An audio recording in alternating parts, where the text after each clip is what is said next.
Bonsoir tout le monde. On va débuter avec quelques minutes de retard. On avait prévu de 19h30 à 21h. Donc, je vous souhaite la bienvenue. Quand on organise des rencontres publiques comme ça, la crainte, c'est qu'il ne vienne personne à demande d'intérêt. Et on est servi à souhait pour ce soir. Je vais vous lire un petit peu l'ordre du jour, du déroulement de la rencontre, donc le mot de bienvenue et explication du but de la rencontre. Modérateur pour la période des interventions. Ensuite, au point 3, il y aura l'historique des événements.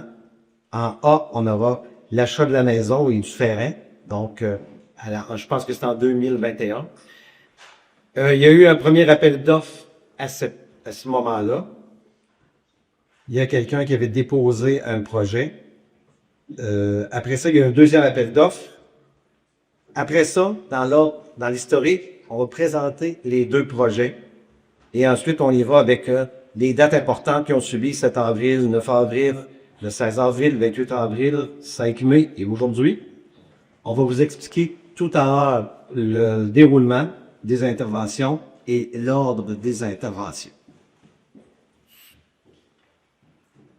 Tout d'abord, le but de cette rencontre est de faire connaître à la population les deux projets qui nous ont été soumis dans le cadre de l'appel d'offres public concernant la maison et une partie du terrain situé au 53 rue de l'Église. Cette rencontre permettra également de mettre en lumière des besoins criants et essentiels dans notre municipalité, qui sont le manque de logement, et un endroit rassembleur pour regrouper plusieurs organismes desservant la population. Durant les dernières semaines, ce sujet a fait couler beaucoup d'encre sur les réseaux sociaux ou ailleurs, et ce n'était pas vraiment le but recherché. La division n'est jamais la voie quand vient le temps de trouver une solution.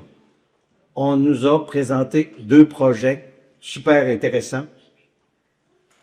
À la fin de ce processus-là, un seul des deux va prendre l'acquisition du 53 rue de l'Église. Les deux projets aussi sont très liés à notre expansion démographique. La rencontre de ce soir a aussi pour objectif de revoir le fil des événements, de rassembler tout le monde et non diviser, et surtout, le but de ce soir n'est pas d'influencer la décision qui sera prise, mais c'est une rencontre d'information. Et le but est aussi, et sûrement pas, de rejeter un projet au détriment d'un autre. Ça servira aussi à faire ressortir des idées. J'agirai à titre de modérateur plus tard dans la réunion, lors de la période de questions et d'intervention. Lorsque nous arriverons à cette étape, je vous expliquerai en détail le mode de fonctionnement pour que tout se déroule bien et que chaque personne qui quittera à la fin de la rencontre ce soir aura eu les réponses à ses interrogations et que tous repartent avec le sentiment d'avoir été écoutés, d'avoir été respectés, peu importe son opinion ou son point de vue.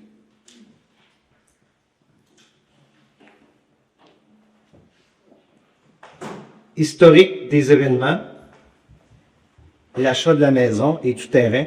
À l'époque, je faisais partie de l'autre conseil, on a fait l'acquisition de ce terrain-là, mais le but visé n'était pas nécessairement la maison, c'était beaucoup le terrain, dans le but de développer un quartier résidentiel pour construire des logements, des maisons.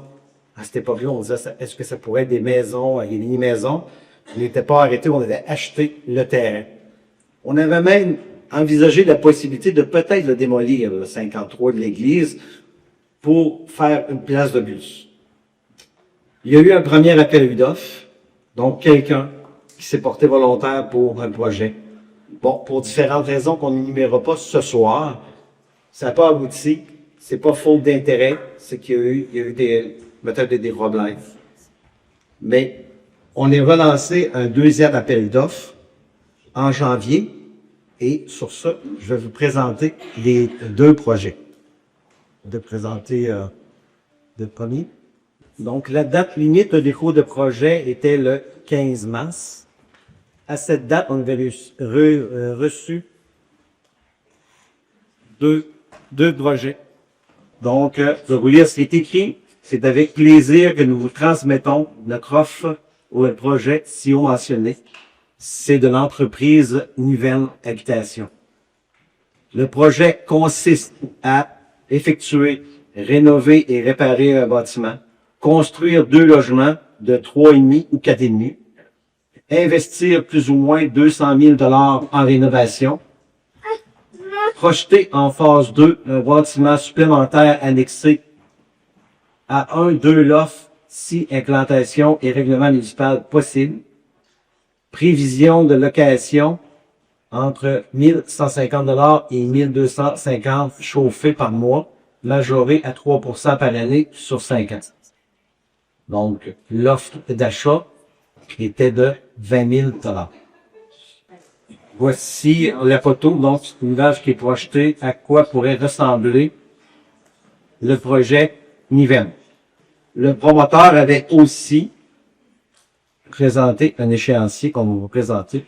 L'échéancier du projet conditionnel suite à une réception d'une réponse positive des autorités administratives avant mai 2025 et selon l'agent des professionnels du projet et notes de charge de travail d'entreprise. Donc, nous prévoyons débuter au plus tôt juillet 2025 ou à l'automne en octobre 2025.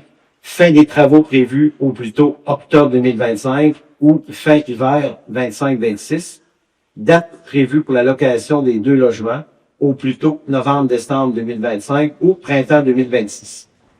Et nous sommes disponibles pour toute information additionnelle. Signé Luc Janel.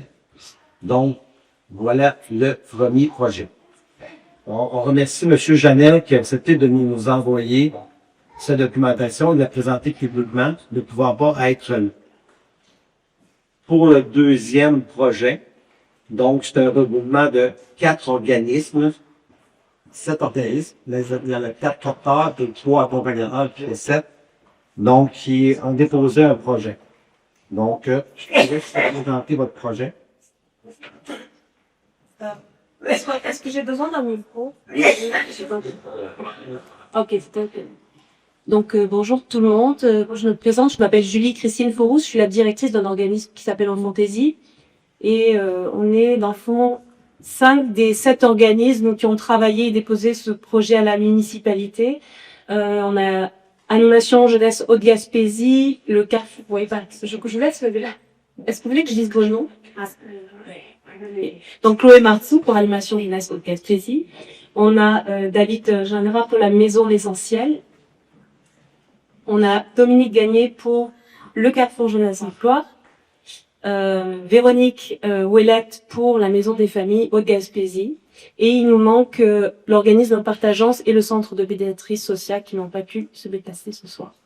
On a choisi de vous présenter le projet très simplement et plutôt de ensuite répondre vraiment à toutes vos questions parce qu'on a bien vu qu'il y avait beaucoup de questions et très différentes et ça serait vraiment difficile, nous, d'arriver puis de répondre à tout ça d'entrée.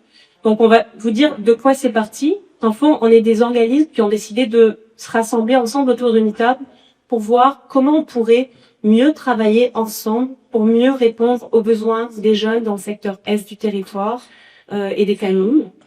Et on a partagé des constats, par exemple, que on avait un gros enjeu au niveau des locaux. Actuellement, tous les organismes qui sont là offrent quand même des services ou des activités à Montlouis et aussi à Grosmont. Mais à Montlouis, on a un problème qui est qu'on a souvent pas de lieu fixe, donc on va être hébergé un petit peu à l'école, un petit peu dans le sol de l'église, un petit peu bon. Il y a toutes sortes d'enjeux qui vont avec ça, qui sont pas évidents, puis nous, on pense que c'est pas une bonne façon, c'est pas la meilleure façon de rejoindre et d'accompagner les jeunes et les familles. Donc, en partageant ces constats-là, on s'est dit, nous, à Montlouis, on aimerait ça, peut-être travailler pour avoir un espace commun, pour mieux travailler ensemble, pour que l'endroit soit plus approprié pour les jeunes, plus fonctionnel, plus facile. Ça nous permet vraiment de mieux arrimer tous nos services. Donc, on pense que c'est une bonne idée et qu'on a commencé à se penser à un projet comme ça et à peu près en même temps, on peut dire, on a vu l'appel d'offres, l'appel de projet plutôt de la municipalité de Montlouis. Donc, ça s'est passé très vite. On s'est dit c'est une opportunité à saisir parce que cette maison, Beau 53, elle est extrêmement bien située pour nous. Elle est accessible à un prix qui est pour nous très très abordable. Ça veut dire que si on est capable d'avoir accès à un bâtiment comme ça à un prix vraiment très raisonnable, on peut reconcentrer nos efforts pour aller chercher du financement pour faire des rénovations pour inciter la maison. Et que c'était vraiment une opportunité à saisir. On a travaillé fort, je vous le rappelle, 7 organismes, ce qui fait que c'est quand même tout un défi de travailler à 7 sur un projet comme ça. On a déposé notre projet, et puis... Juste pour en ajouter un petit peu, un des constats qu'on a vu, parce que on est sadorialiste, mais la majorité des gens à Mont-Louis nous connaissent pas, parce que souvent, justement, toutes nos activités sont faites soit ici, au centre de Drouin, beaucoup à l'école, et les gens pensent que toutes les activités qui sont offertes là-bas sont offertes soit par l'administratif ou soit par l'école, tandis que 90% des activités à l'école sont faites par les organismes comme Enfants ici, Animation Jeunesse, le CJE, Métro et Davien qui viennent ici, qui vont. Et donc, on n'arrive pas à faire connaître nos services qui sont concentrés plus à Saint-Anne-des-Monts. On s'en passe nos numéros sont là-bas, d'accord, à Saint-Anne-des-Monts, mais on essaie de tout le territoire. Et ici, il y a une grosse concentration de jeunes qui ont besoin de nos services. Et les familles ne savent même pas que c'est nous qui animent ces activités-là. Donc, si on avait un bâtiment où on est tous réunis avec nos affiches à l'extérieur, ça serait plus facile. Les gens, les familles, les parents viennent voir qu'est-ce qu'on fait, c'est quoi nos services naturels. Ils n'ont pas accès à lire à l'école quand c'est nos activités, ou quand c'est au sol, les listes, tout ça. Et ça nous permettrait d'offrir encore plus d'activités de soutien à tous les jeunes de la tâche. Je donne l'exemple, moi, je travaille au CJE, avec beaucoup de jeunes de 15, 16, 17 ans qui ont besoin d'entourer chez le marché du travail ou aux études, mais je suis obligé de faire des rencontres individuelles avec eux à l'année, quand c'est supposé d'être confidentiel, parce qu'on n'a pas de locaux aussi. Tandis que si on a un endroit, on peut tous se partager un local pour nos rencontres individuelles. Si je prends aussi le centre de pédiatrie sociale, ils ont un pédiatre qui rencontre les jeunes, mais il n'y a pas de lieu pour les rencontrer ici. Tu sais, c'est un service que vous ne pouvez pas avoir accès tant qu'on n'a pas un local pour les héberger. Fait que juste ça, pour la visibilité, l'accessibilité, ça serait vraiment un plus pour le futur de vos jeunes. Et il y a plein de chiffres qui sortent ces temps-ci, puis les besoins de nos jeunes sont grandissants. On n'a jamais eu autant de problèmes de santé mentale et d'anxiété chez nos jeunes. C'est sorti cette année, il y a 2 semaines. En Gaspésie, c'est 56% des jeunes qui ont des problèmes d'anxiété. L'autre jour, on a eu une rencontre avec les centres de services scolaires. En Haute-Gaspésie, on a 57% aussi de jeunes qui sont à haut risque de décrochage scolaire, selon les études, et le reste de la Gaspésie, c'est 20%. Donc, il y a vraiment des besoins criants à répondre pour essayer de mieux travailler avec les jeunes, pour les préparer à devenir autonomes, puis à changer la donne pour plus que dans 5 ans, 10 ans, on soit encore la MRC la plus dévitalisée au Québec, que ça dure depuis des années. Donc, c'est aussi ça que nous, on veut faire, c'est essayer de travailler pour vos jeunes, pour un futur qui a de l'allure dans le coin. Voilà. Maintenant, la suite des événements. Donc, le 7 avril, un comité s'est regroupé pour les délibérations. Donc, à cette époque-là, c'était le comité avec les élus. Moi-même, j'y siégeais. Il y a une décision qui a été prise. Le comité va faire une recommandation au conseil pour la réunion du 9 avril. Mais même à cette rencontre-là du 7 avril, il y a eu des questionnements de la part des élus qui me demandaient, c'est pas clair le projet de Pôle Jeunesse, il manque des explications, il aurait aimé ça rencontrer. On m'a mandaté de faire une rencontre avec les organismes. Donc, le lendemain, le 8 avril, je quittais pour Trois-Rivières pour le travail, donc j'étais à l'extérieur. Le 9 avril, il y avait une rencontre du conseil, une séance extra, où la décision a été prise d'octroyer la maison 53 de l'église à l'IVEM. Le 16 avril, donc, il y avait une séance extra et il y a eu des questionnements du public. Même si le sujet n'était pas à l'ordre du jour, on aurait quand même répondu aux questions. Mais entre-temps, j'avais déjà préparé la rencontre du 28 avril où les organismes ont assisté avec le conseil pour présenter le projet. Donc, le 28 avril, la rencontre des organismes. Donc, la semaine suivante, il y a eu la séance régulière. Donc, au préalable, vous avez déposé un veto. Un veto du maire, ça sert à annuler une décision ou la suspendre pour quelque temps. Le temps de faire le point. Et j'ai demandé au conseil, j'ai suggéré de faire une résolution pour une consultation publique. Donc, ce qui a été accepté à l'unanimité. Ça nous mène aujourd'hui au 14 mai, où est-ce qu'on va vous entendre? Le déroulement. Chaque personne qui se présente pour une question ou un commentaire doit se nommer et mentionner son lieu de résidence et un endroit qui est là avec le micro. Si jamais il y avait une personne à mobilité réduite dans la salle, Catherine est là peut-être pour se déplacer. On demande qu'il n'y ait aucun commentaire irrespectueux ou attaque personnelle ne sera toléré. Seulement la personne au microphone ou à l'endroit indiqué pourra parler, aura le droit de parole. On est nombreux, on ne va pas courir après les mains levées dans la salle. Donc, ça va permettre qu'il y ait une seule personne qui parle. Là où les personnes interpellées par la question pourront répondre comme bon leur semblera. On a établi, lundi, on s'est rencontrés, on a établi ce schéma-là. On a aussi parlé de l'ordre des interventions. Donc, les personnes résidentes de la municipalité auront priorité. Une personne n'aura pas le droit à une deuxième intervention avant que tout le monde ait parlé au moins une fois. Question d'équité et d'égalité.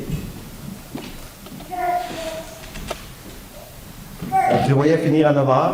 Si jamais il y a des gens, après que tout le monde de la municipalité aura parlé, il y a quelqu'un des villages, des municipalités voisines pourront venir s'exprimer. Pourquoi? Parce que ces personnes-là pourraient bénéficier soit des services de pôle jeunesse ou avoir le goût de venir s'installer à Saint-Maxime-du-Mont-Louis dans un de ces logements. Donc, ça peut les concerner un peu. Quand tout le monde de la municipalité, aura parlé. Sur ce, s'il y a quelqu'un, on va débuter la période de questions, de commentaires. Fait que les gens peuvent se lever et aller au micro, poser des questions, et mettre un commentaire. Désolé de m'absorber. Est-ce qu'il y a quelqu'un qui veut prendre la parole? Oui. OK. Bonsoir tout le monde, bienvenue. Parmi les questions là, qui ont surgi là, dans la tête des gens, il y avait beaucoup un besoin de savoir qu'est-ce qui avait mené le conseil à prendre cette décision-là. Okay? Alors, quand on s'est rencontrés, on a étudié les deux projets. Et on a été très sensible aux deux projets. Là, je veux mettre quelque chose au clair. Les deux projets nous ont vraiment touchés. Okay? Il y a certains éléments qui ont fait pencher la balance du côté de Nivelles. Okay? Premièrement, le montage financier du pôle jeunesse. Est-ce qu'on peut ouvrir un document qui s'appelle « Montage financier pôle ». Okay? C'est un montage financier qui a soulevé beaucoup de questions parce qu'on trouvait que ça manquait beaucoup de précision. OK? Alors, premièrement, rénover une maison comme le 53. Je veux juste nommer que si on sape, on ne voit pas du tout. Alors. Est-ce que tu peux t'avancer un petit peu? C'est pas juste moi, là. On va essayer. Donc, alors, juste dire, si jamais tu veux expliciter ce que l'exprime en montrant la pièce, on va mieux comprendre, on va mieux suivre. Parce que nous, on ne peut pas voir le lettrage de la fin de la salle. OK. Alors, si vous avez des questions, on va y répondre. OK? Donc, rénover une maison pour en faire des appartements, OK? Et rénover une maison pour en faire un centre public, OK, dédié aux organismes, c'est pas la même chose. Il y a un paquet de normes qui viennent avec ça, au niveau de la protection incendie, entre autres, au niveau de l'accessibilité pour les personnes à mobilité réduite. On ne connaît pas toutes les normes, évidemment, mais on le sait, vous le savez, quand c'est gouvernemental, ça ajoute une couche de lourdeur. OK? J'aimerais terminer, s'il vous plaît. Alors, à titre d'exemple, l'auberge de jeunesse à Mont-Saint-Pierre, ça a coûté 900 000 $ à rénover. OK? Bon. Donc, au niveau du montage financier, on s'est posé beaucoup de questions. Ensuite de ça, le deuxième point qui a soulevé beaucoup de questions, c'est l'échéancier. OK? Il y a un document qui s'appelle échéancier. Paul. Alors,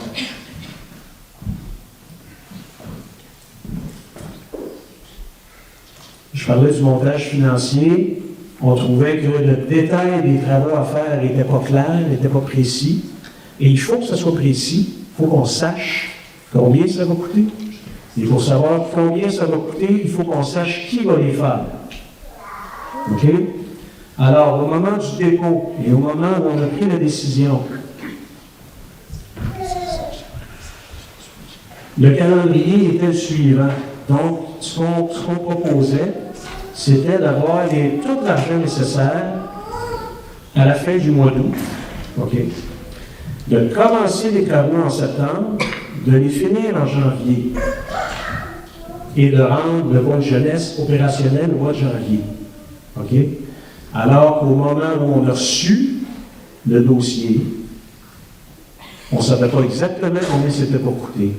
On ne savait pas qui allait faire les travaux. Et donc, on ne sait pas exactement si le pôle va avoir l'argent à temps. Et ça, c'est en supposant qu'on va trouver un entrepreneur qualifié pour faire ça aujourd'hui, qui va être disponible tout l'automne. OK? Alors, et là, j'insiste, là, c'est un projet qui est déjà touché. Ce que je veux dire, c'est que réalistement, c'est à peu près impossible que ça se passe comme c'est écrit dans le document. OK? Partant de ce constat-là,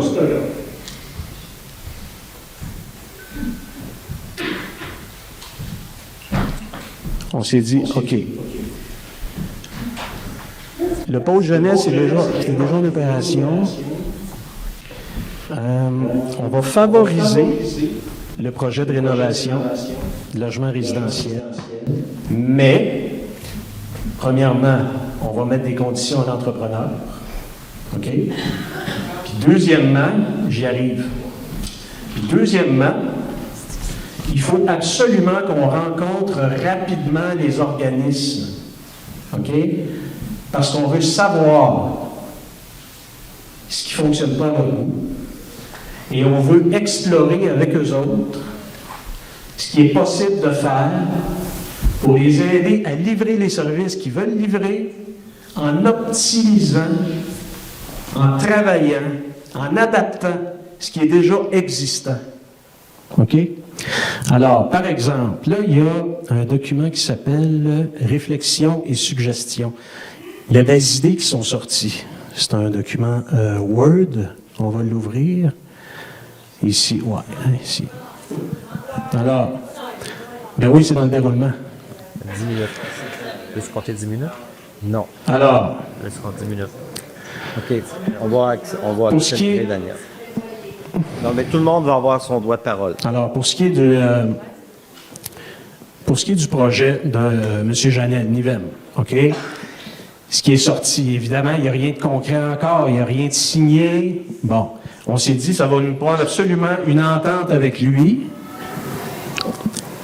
parce que on ne veut pas que ce monsieur-là arrive ici et rénove une maison, puis s'en aille, fasse un flip, puis s'en aille. On ne veut pas ça. Alors, parmi les suggestions là, qui sont sur la table présentement, donc, M. Jamel lui offre 20 000 $ pour la maison. Alors, ce qu'on lui demande, ce qu'on pourrait lui demander, c'est un paiement non remboursable de 20 000 $ à la signature. Ensuite, avec les rénovations du bâtiment au 53 de l'église, le promoteur devra aménager 2 appartements et les mettre en location résidentielle dans les délais prévus. Ensuite, le montant des loyers devra être fidèle au montant fourni par le promoteur dans sa proposition initiale. Autrement dit, on veut une garantie de qualité. OK? Ensuite de ça, la seule vocation permise dans le cadre de cette entente est la location résidentielle permanente. Donc, pas d'Airbnb, pas de location à court terme touristique. On veut que ça serve à des gens qui veulent venir vivre ici. OK? Toute autre utilisation ou vocation, notamment sans limitation, la location touristique ou la location à court terme, est interdite pour une période de X années. Bon. En aucun cas, pour une période de X années, ça va être à déterminer, le promoteur ne pourra habiter, utiliser ou louer lui-même l'une des unités, les 2 unités ou le terrain, rendre disponible l'une des unités, les 2 unités ou le terrain à de la famille immédiate. Bref, l'idée, c'était de fournir des conditions qui vont protéger le projet. OK? Le promoteur ne pourra vendre la propriété, bâtiment et terrain, pour une période de X années à partir de la signature de l'entente. Ensuite, on l'a vu dans le projet, il est possible que la municipalité, permette éventuellement au promoteur de développer davantage sur un ou des terrains près de la propriété faisant l'objet de cette entente. Bon. Autrement dit, le promoteur a dans l'idée de bâtir 2 appartements, mais peut-être plus. On n'a pas de garantie au moment où on se parle, mais ça fait partie de sa proposition de base. OK? Ensuite, en ce qui concerne le pôle jeunesse, on a nous-mêmes demandé une rencontre avec les organismes parce qu'on veut comprendre ce qui se passe. Donc, parmi les idées qui sont sorties, les choses qu'on voulait savoir, dresser la liste précise des activités tenues par l'organisme, ainsi que des lieux et des conditions dans lesquelles sont tenues ces activités-là. Ensuite, faire l'inventaire précis des besoins du pôle.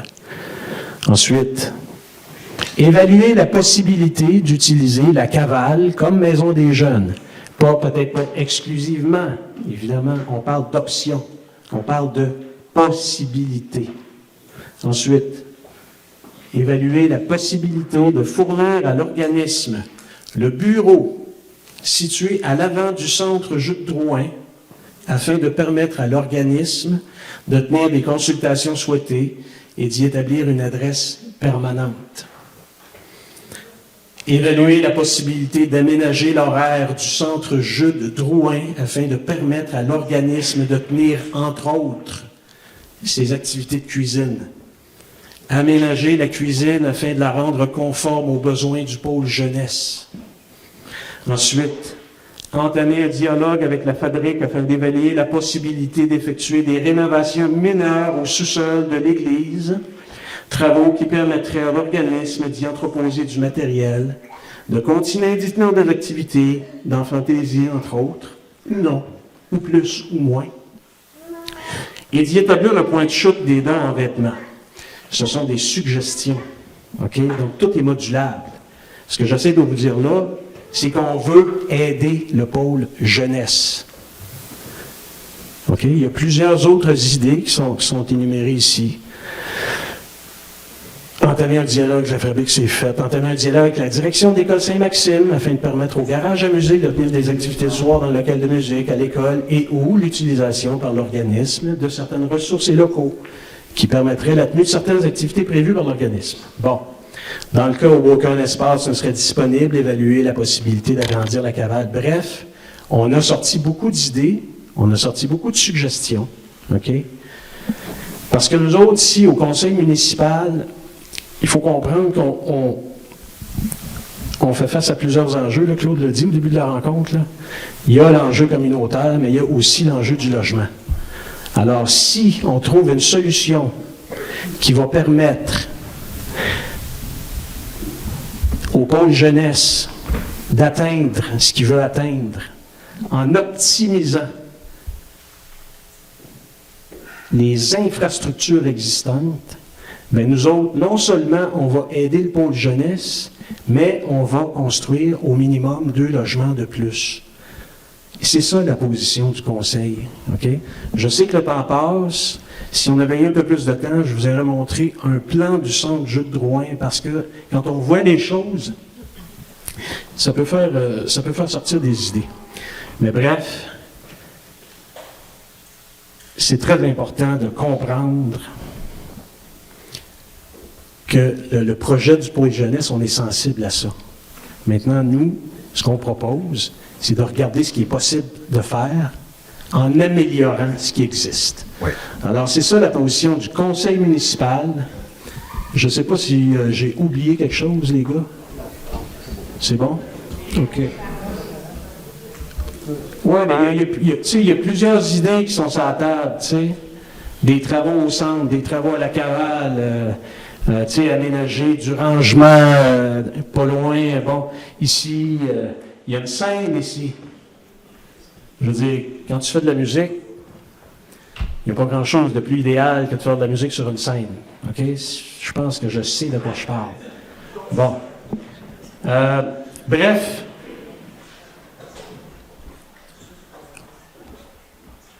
Bref, on est sensible aux préoccupations du pôle jeunesse. Alors voilà, c'était la position du conseil municipal. Merci beaucoup d'être là encore une fois. Merci de vous engager. Daniel, je vais, avant d'aller tout de suite au public, elle voulait rajouter une petite chose. Et après ça, on était là pour vous écouter. Et là, on va vous écouter tout de suite après le commentaire de Marie-Christine. Julie-Christine, mais c'est pas grave. C'était un peu des deux.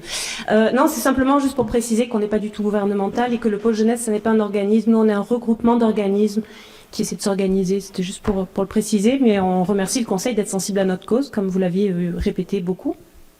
Mais on a hâte de vous entendre. Oui. On y va, on casse la glace. Bonjour, je m'appelle Cédric Dussault, je suis résident de Mont-Louis depuis 5 ans, puis je précise que j'ai travaillé au regroupement des comités de logement et associations de locataires du Québec pendant plusieurs années. Donc, en termes de logement, je sais de quoi je parle, je pense. Moi, en fait, ce que j'aimerais souligner, c'est que je trouve ça vraiment dommage qu'on soit comme dans une espèce de référendum de pôle jeunesse contre logement, parce que je pense que il n'y a personne qui est contre avoir plus de logements ici. Tout le monde reconnaît le problème. J'ai défendu les droits des locataires pendant très longtemps, fait que c'est pas moi qui va vous dire le contraire. Mais ce que je trouve dommage aussi, c'est que le projet de Nivem est un mauvais projet pour le logement puis pour répondre à la crise du logement actuellement. On fait juste regarder, par exemple, le montant du loyer. Le montant du loyer est à, mettons, en moyenne, entre les deux, qu'on nous a mis 1 200 $ par mois pour un 3,5 et un 4,5. Ça, là, si on le fait rapidement, là, si, mettons, on prend 25 %, que ça représente 25 % du revenu, parce qu'au-delà de ça, on s'appauvrit si on paye plus cher que ça. Bien, ça fait on a besoin, comme revenu net, dans une année de presque 58 000 $ pour pouvoir se payer ça. Puis quand on regarde les revenus moyens ici, là, on est très, très loin de ça. Puis quand on regarde les revenus moyens des personnes locataires, on est encore plus loin que ça. Fait que c'est vraiment pas une bonne solution en termes de dépenses publiques. Moi, ce qui m'inquiète énormément aussi, c'est que, bon, quand on voit le projet, là, puis c'est ça, je trouve ça dommage qu'on fasse un peu le procès aussi du projet du pôle jeunesse, qui a présenté un projet de 12 pages, alors que vous l'avez vu, le projet de Nivem, il y a à peine une demi-page. Le montage financier est absolument pas présenté parce que, de ce que j'ai cru comprendre, on parle de 200 000 $ pour pouvoir faire 2 logements, ce qui est complètement irréaliste. Puis ça a l'air d'être écrit sur un coin de table, pour être bien honnête. Donc, on a un procès d'un projet en particulier, puis on ne détaille absolument pas l'autre projet. Puis l'autre projet, moi je vous le dis, c'est pas... Personnellement, là, le projet de logement, même s'il n'y avait pas de projet de pôle jeunesse, je trouve que c'est un mauvais projet et c'est une très mauvaise utilisation des fonds publics. Puis là, on nous parle d'imposer des limites ou des contrôles à la personne, à l'entreprise qui va devenir propriétaire. Une fois qu'il y a un transfert de propriété, là, c'est plus possible. Là. Une fois qu'on a vendu, si la personne ne respecte pas, les recours sont extrêmement limités. Écoutez, il y a des projets dans plusieurs endroits au Québec où est-ce il y a des règlements municipaux par rapport au pourcentage, par exemple, de logements sociaux que les projets sont censés inclure. Il y a des règlements municipaux pour ça. Puis même à ça, les projets n'incluent pas ça et les municipalités qui ont des règlements et qui ont plus de moyens, je dois le dire, là, parce que c'est des plus grosses municipalités que Mont-Louis, n'arrivent pas à sévir contre les entrepreneurs qui n'incluent pas ça. Donc, Cédric, c'est absolument. Oui. Je veux pas t'interrompre, mais si on veut entendre tout le monde, là, Je suis désolé. C'est Mais c'est parce que c'est bon. Là, je ne vais pas te filer en arrière de moi non plus. Merci, c'est gentil. Donc, simplement au niveau comme projet logement. On écoute.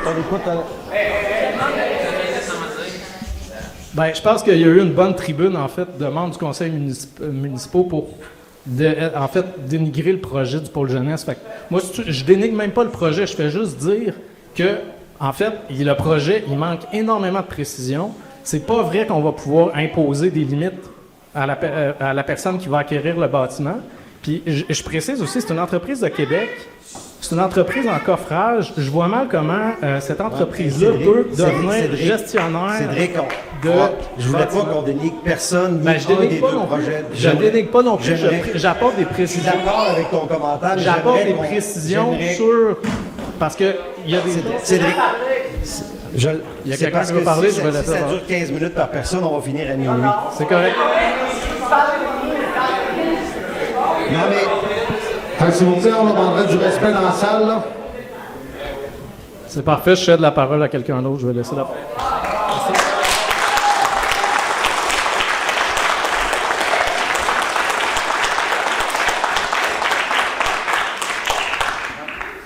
Bonsoir, Guy Bélanger, 24 rue d'Église. Vous avez entendu parler de moi un peu cette semaine, dans les 2 dernières semaines. J'ai tout le temps des questions à vos questions. Je peux retourner la question que Cédric parlait tantôt sur les garanties, qu'on ne peut pas revenir contre Nuven. C'est-tu pareil contre... je vais commencer, ça va être ma première question.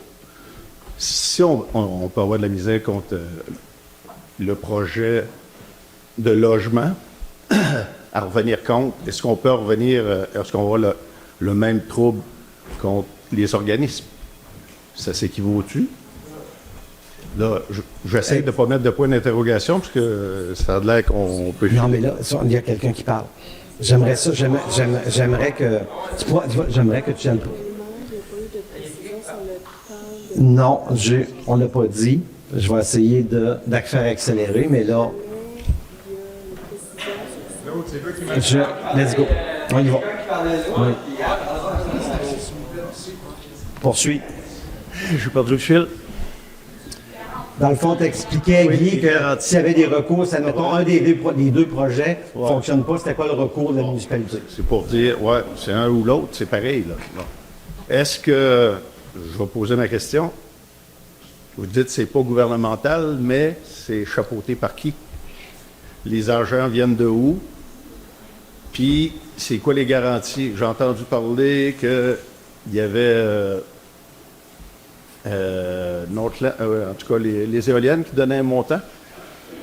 L'échéance pour ce que c'est que les éoliennes donnent normalement en argent, je pense que c'est à 25 ans. Si c'est pas renouvelé, il va y avoir un manque de fonds quelque part. Puis c'est qui va payer pour? Moi, ce que je veux savoir, c'est qui paye pour tout ça? Vu que ça regroupe de Rivière-à-Claude à Madeleine, pourquoi que la charge revient à Mont-Louis pour les frais? Puis pourquoi que c'est regroupé ici? Pourquoi qu'il y a du dédoublement? Parce que s'il y a une maison déjà dans Gros-Morne, pourquoi qu'on aurait un autre site? C'est du dédoublement à mes yeux. Est-ce que c'est une question... Mettons, est-ce que tu veux que quelqu'un réponde à... N'importe qui, ceux-là qui se sentent visibles. Merci. Mais à quelle question, Guy, tu aimerais qu'on réponde en premier? Parce qu'il y en a eu plusieurs. Parce que ça a l'air que si on finit pas une phrase avec un point d'interrogation, on peut parler longtemps. On peut répondre question par question, ça va me faire plaisir. Tantôt, je peux te poser une question directe à toi. Tantôt, tu m'as interpellé un peu parce que tu as dit, on n'est pas vu, Ben là, si toi, tu considères que tu n'es pas vu, les enfants sont tout le temps sur le téléphone. S'ils ne parlent pas à leurs parents pour dire j'ai une rencontre, j'ai oublié ton nom, c'est pas de ma faute. Non, mais on est vu par rapport aux enfants. C'est les familles et les parents qui ne savent pas qu'on existe. L'enfant ne parle pas à ses parents pour dire on a de l'aide, on peut avoir de l'aide parce qu'il ne se sent pas bien. Mais on est 7 organismes dont il y en a que ça fait 25 ans qui existent en Haute-Gaspésie puis qui offrent des services. Moi, j'ai été avant Chloé pendant 6 ans à Animation Jeunesse et je pense qu'il y en a beaucoup qui m'ont connu là. Et des activités avec les jeunes, on en a fait des centaines et des centaines, j'allais dire de milliers parce qu'on en a fait. Mais comme ils étaient toujours à l'école, les parents étaient persuadés que c'était un service offert par les écoles. D'accord? Donc, ils ne savaient même pas qu'on existait en tant qu'organisme. Mais les jeunes savaient qu'on existait, nous, mais ils pensaient qu'on travaillait pour l'école. Pareil pour Enfantaisie qui va animer des trucs à l'école. Pareil pour encore Animation Jeunesse. Et je comprends pas ça. Pourquoi tu nous dis que les parents ne le savent pas? C'est ça que je comprends pas. Là, je ne voudrais pas que ça devienne un débat. On veut que ça soit des questions. On n'est pas obligé de répondre, on va prendre tous les commentaires. Mais à un moment donné, on ne s'en sortira pas à soir. Je vais juste amener une précision parce que vous disiez il y a une maison des jeunes à Grosmorne pour qu'on en refait une.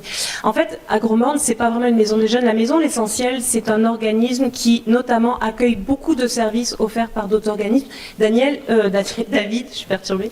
Si je me trompe, ou si tu me ramènes.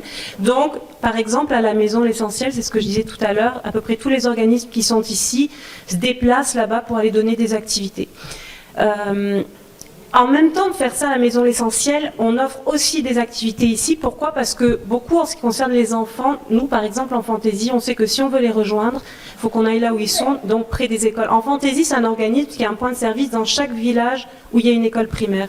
Ce qui fait que même si on développe quelque chose d'autre à Mont-Louis, on va continuer à l'agrément, ça change rien. On est déjà aux deux endroits. Ce qu'on veut, c'est mieux organiser ce qu'on fait ici. Et le projet, c'est sûr que ça serait merveilleux qu'il y ait une maison de jeunes à Mont-Louis, mais pour l'instant, c'est pas un projet de maison de jeunes. Le projet, c'est vraiment de rassembler nos organismes, nos services dans un même endroit, parce que nous, on y voit beaucoup d'avantages qu'on pourrait redétailler si vous voulez plus tard. Mais, je veux dire, on aurait beaucoup à dire, dont des soirées de jeunes qui pour l'instant sont offertes par Animation Jeunesse, dont les ateliers en fantaisie qui sont offerts un peu partout. Mais c'est beaucoup de difficultés logistiques pour tous ces organismes de déplacement. Je vous donne un détail qui peut avoir l'air anodin, mais nous on fait des ateliers de cuisine, on n'a pas accès à un frigo dans l'école. Nous c'est nos animateurs intervenants qui utilisent leur frigo pour stocker la bouffe, puis qui se déplacent avec tout leur matériel. C'est compliqué. L'idée c'est vraiment un espace communautaire qui va vraiment être axé vers jeunesse, famille, pour qu'on soit capable de mieux offrir nos services. Un milieu de vie, oui. C'est bien. On va peut-être accélérer. Je vais peut-être mettre le chrono pour 2 minutes par question. Oui. Bonjour, Mireille Jalbert, citoyenne de Mont-Louis. Je suis désolée si ma venue à la table a dérangé. En fait, je voulais demander s'il y avait des précisions sur les priorités de prise de parole, les délais, les temps de questions pour vraiment permettre à tout le monde de pouvoir s'exprimer parce que peu importe l'opinion, d'accord ou pas avec mon opinion personnelle, je trouve ça important d'entendre tout le monde, puis c'est important que tout le monde soit au courant de la façon de faire. Voilà. Donc, désolée si, M. Bélanger, je vous ai interrompu, c'était vraiment pas l'intention.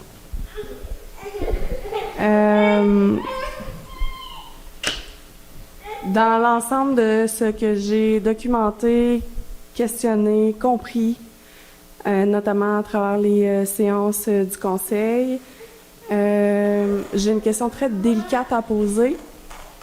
J'aimerais savoir, s'il vous plaît, de la part de l'ensemble des conseillers élus, est-ce que l'un ou l'autre d'entre vous avez des liens personnels et ou professionnels avec Nivem, avec son actionnaire prioritaire, M. Janel? et ou avec ses divisions qui sont actives dans le milieu puisque c'est une compagnie de Québec. Expertise en coffrage qui, à ce qu'on comprend, veut faire une rénovation de bâtiment ici. C'est un questionnement que j'ai. Je pense qu'il est légitime. J'aimerais vous entendre sur la question.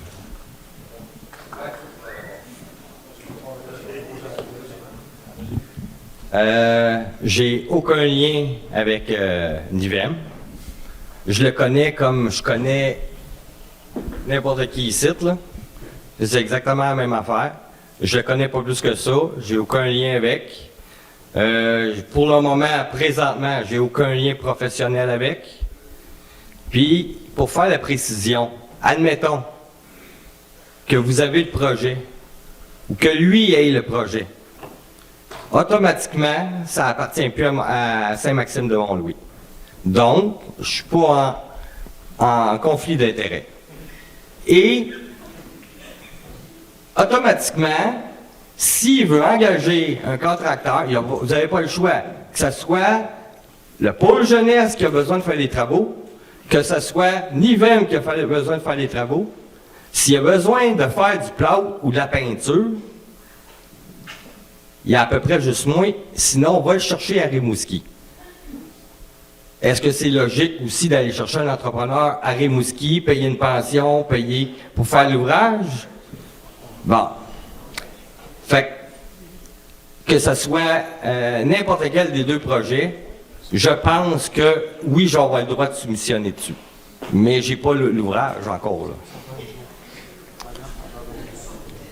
Merci, Stéphane. De rien. Suivant. Patrick Goliot, 94 rue de l'Église à Mont-Louis. Oui.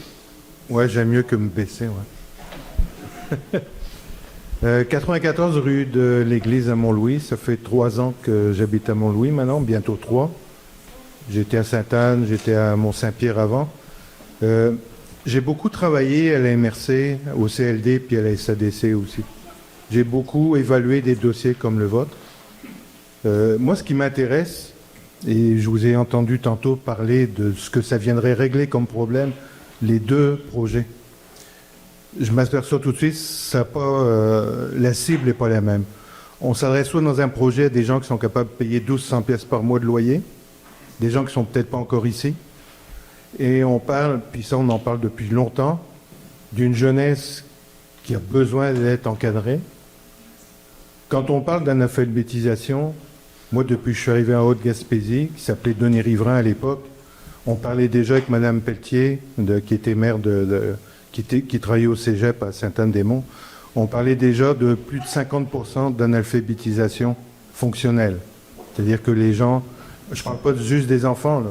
Je parle après être enfant, on devient adulte, puis on n'est pas capable de lire une phrase sans comprendre ce qu'on vient de dire. On a beaucoup de problèmes avec la jeunesse qui vont devenir notre monde plus tard. Puis moi, quand j'entends un projet comme ça, je comprends les raisons. Moi, je ferais une suggestion, parce que vous voyez déjà quelle partie j'ai. C'est soit qu'on transforme le projet d'habitation, on garde ce projet-là, mais on met en finalité de l'habitation à loyer modéré ou modique, parce qu'il y a beaucoup de gens qui n'arrivent pas à se payer un loyer de 1200 pièces ou qui plongent dans la pauvreté parce qu'ils n'ont plus de quoi se payer à manger. Ou alors, et là je ferai peut-être partie de cette portion d'habitants ici, d'aider ce projet-là, au lieu d'y trouver toutes sortes de défauts, et déjà d'écrire une lettre d'intention de la municipalité que ce projet-là de Pôle Jeunesse vont pouvoir se servir pour aller chercher d'autres lettres d'intention à DEC, à la SADC, au CLD, pour aider au financement. Et à ce moment-là, il n'y aura plus de problème. Et les motivations de ce projet-là de Pôle Jeunesse, c'est des motivations qui peuvent convaincre des bailleurs de fonds. Donc c'est tout ce que j'avais. Merci, ça fait 2 minutes.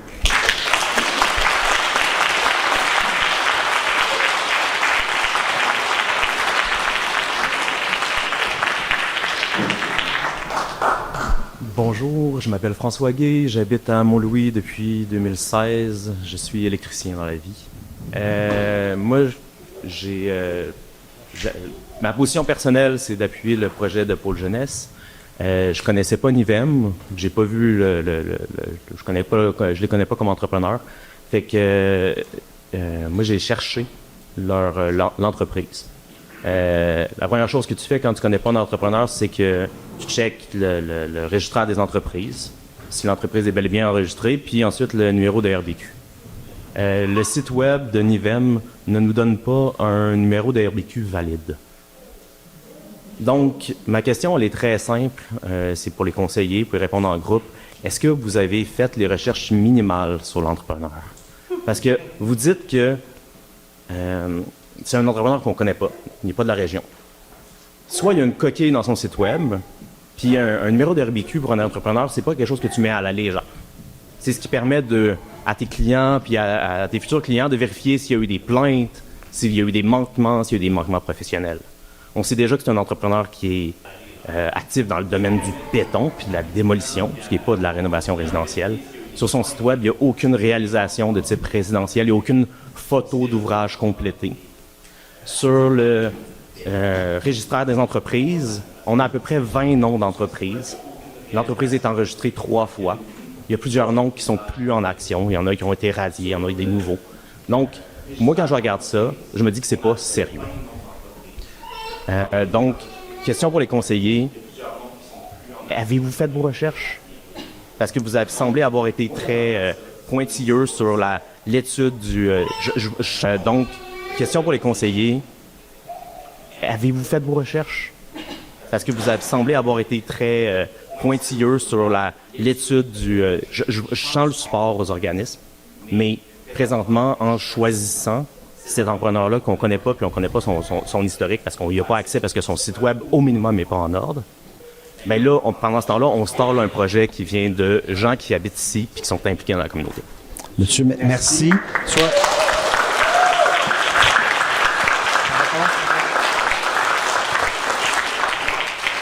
On prend votre commentaire, on fera les vérifications qu'il faut. Oui. Oui. Oui, l'ajustement, là, justement, il se présente la RBQ de M. Chanel. Là. Oui, mais quand tu cherches ce numéro-là sur la RBQ, ça donne invalide quand même. Ça sera vérifié. On a un enregistrement de RBQ. Ce sera vérifié. On va passer au suivant. Salut tout le monde. Par souci de transparence... Silence, s'il vous plaît. Par souci de transparence, je suis le fameux quelqu'un qui a déposé un premier projet suite au premier appel d'offres. C'était un projet qui avait pour but d'offrir des services essentiels à la population, de décentraliser les services de Rimouski et d'ailleurs pour emmener des services essentiels. Donc, ce qui est drôle, c'est que j'aurais fini par collaborer et avoir un certain partenariat avec ces organismes-là. J'aurais voulu qu'ils animent ce lieu. Le conseil était emballé par mon projet et je n'avais pas je n'avais pas de détails dans ma soumission de contracteur. Je n'avais pas de contracteur non plus au moment de déposer mon projet, juste une petite nuance. Mais en fait, j'ai pas vraiment de questions. J'aimerais que les organismes nous précisent, en fait, vous l'avez dit un peu pour la maison l'essentiel, mais que vous expliquiez à tout le monde pourquoi les solutions proposées ne sont pas des solutions, en fait, pour vous, comme le sous-sol de l'église, la bancale, je ne sais plus trop comment on l'appelle, la cavale, la bancale, lapsus. Donc, merci, mais merci pour l'exercice de ce soir. Voilà. Ton nom? Je suis Sabrina. Sabrina Roy, mon Dieu, c'est sérieux. Sabrina Roy, merci. 64, 1er Avenue S. Merci. Officiellement citoyen. Ben, je vais répondre. À la base, c'est ça, c'est que la municipalité a l'air de penser que ce qu'on n'aime pas, c'est les locaux. C'est pas les locaux, c'est que les locaux nous appartiennent pas, puis qu'on doit toujours amener notre matériel. Il n'y a pas de sentiment d'appartenance des jeunes qui le fréquentent parce que c'est pas décoré à leur goût, c'est pas leur lieu qui reviennent sans arrêt. On se promène d'un endroit à l'autre avec tout notre stock dans nos voitures, tout ça, et ils ont l'impression que si l'activité est ici, c'est pareil que s'il y a une activité municipale, c'est pas leur lieu. On se sent pas chez nous. C'est les jeunes que je parle qui disent ça. Donc, c'est pas que les lieux sont pas corrects pour tenir une activité périodique. C'est que nous, on a appelé ça pôle jeunesse parce que pôle, ça veut dire un lieu central où tout se passe. et que toute la population, toutes les familles, tous les jeunes savent que s'ils vont là, il y a des activités pour eux. C'est leur lieu et que tous les organismes sont là. Que quelqu'un se dise « Ah, ben, le centre de pédiatrie sociale est là-bas, je vais aller voir si je pourrais pas rencontrer un pédiatre parce que mon enfant en a pas. » Mais si le centre de pédiatrie vient juste faire une activité de jeu ici, ben jamais il y a une famille qui va pouvoir de Mont-Louis aller les voir pour dire « J'aimerais ça avoir vos services. » Donc, ça va plus loin que animer une activité de jeu dans un local municipal ou scolaire. Ça devient un lieu rassembleur pour offrir tous nos services. Voilà. Oui. Je peux juste rajouter un petit exemple qui s'est déroulé aujourd'hui. On avait réservé la salle ici pour faire une formation en gardiennage avec les jeunes, avec la Maison des familles. On avait réservé de 4h30 à 7h30 et tout d'un coup, il a fallu un petit peu écourter notre formation pour la consultation publique. Ça, on comprenait, c'est correct, mais c'est ce qui arrive beaucoup parce que le lieu ici est utilisé par beaucoup de monde, beaucoup de clubs sociaux. Puis c'est ce qui fait qu'à un moment donné, ça grince un peu, là. Ça fonctionne plus,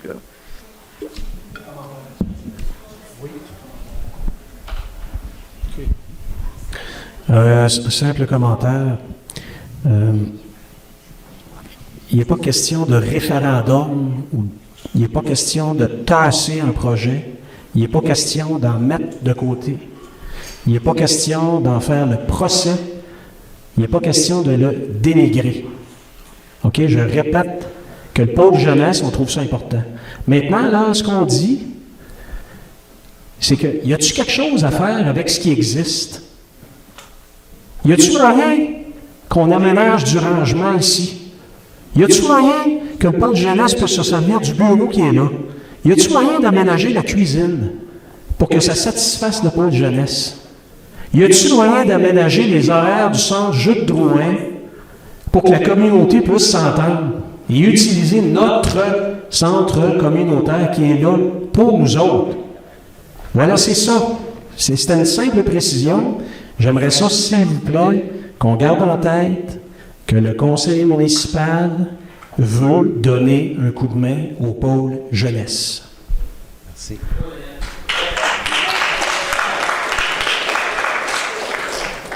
Annie Bélanger, résidente de Mont-Louis depuis 57 ans. Mont-Louis me tient à cœur et je suis heureuse de constater parce que le conseil municipal prévoit du développement domiciliaire. J'en veux du développement domiciliaire. On devrait en avoir depuis longtemps, depuis qu'on sait même que Ossico est à nos portes. Sauf que dans le cas qui nous concerne, moi, je l'ai fait la recherche aussi. J'étais étonnée du promoteur.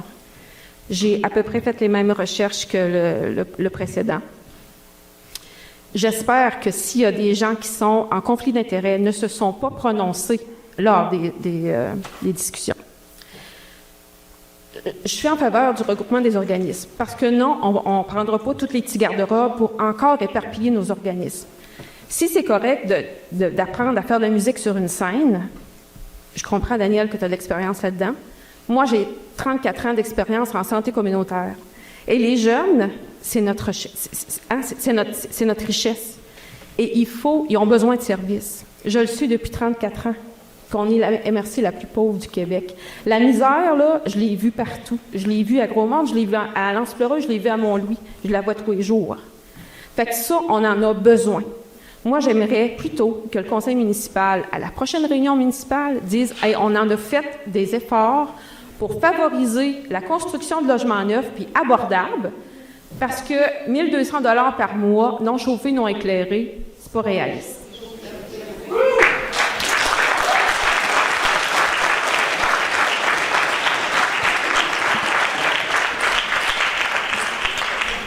Bonjour, je m'appelle Yannick Élément, 47e rue Est, La Pointe-Sec, je pense que ça va. Je voulais vous parler du garage à musique parce que je me rends compte que beaucoup de monde ne savent pas c'est quoi le garage à musique. Je fais partie des professeurs de musique qui étaient fondateurs du garage à musique en 2017. Ça vient de la pédiatrie du docteur Julien à l'origine. C'est un concept de pédiatrie sociale qui vient du Venezuela. Et on n'a pas inventé le nom garage à musique, on l'a pris à Montréal, il y a un garage à musique. Et le principe du garage à musique, c'est de ne pas être dans les écoles. Pourquoi? Parce qu'il y a des jeunes qui ne veulent pas être à l'école. Parce qu'il y a des jeunes qui sont écœurés d'être à l'école. Puis ça les fait sortir de l'école, puis ça prend un local indépendant à l'école qui est fonctionnel et qui est tout le temps bien installé. Quand on était à la maison L'Essentiel, c'était parfait, sauf que sur 4 heures, ça prenait 1 heure monter l'équipement, puis 1 heure, ça faisait 4 heures pour 2 heures, 1 heure et demie de musique à peu près.